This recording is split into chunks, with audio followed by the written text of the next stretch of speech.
Azərbaycan xalqım, hörmətli prezidentim, onun hörmətli xanımı Mehriban Əliyev, sizdən xahiş eləyirəm.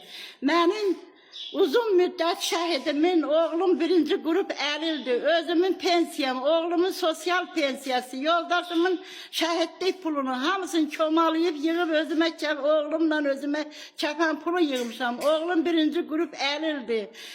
İmanov Rahib Akiboğlu, əlimdən alıb aparım. İndi bu dəqiqə xahiş eləyirəm, bir də sizdən xahiş eləyirəm.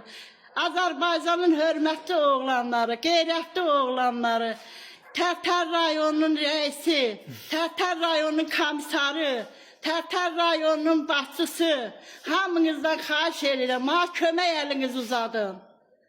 Hörmətli gənə xanım Mehriban Əliyev, sizdən bir də dönə bir ana kimi xahiş edirəm.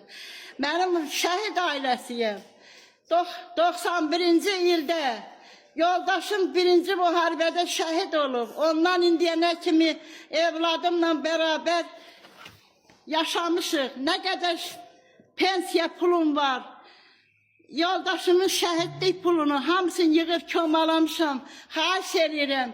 İmanov Rahib Akiboğlu əlimdən məni alladıb, əlimdən aparıb. İndi bu dəqiqə nə edirəm, mənim pulumu qaytarmır. İndi sizdən xahiş edirəm, Azərbaycanın hörmətli prezidentimiz, hörmətli Mehriban Əliyev, hörmətli böyüklər, deputatlarımız, bir deyə bilmirəm, xahiş edirəm. Bütün ziyalılarımız, Bakıda oturan bütün böyüklərimizdən hamısından xahiş edirəm. Mənə kömək əliniz uzadın. Mənim kəfən pulum gedibdir. Oğlumun kəfən pulu gedibdir. Sizdən dönə xahiş edirəm. Qadanız alın. Başınıza dönün.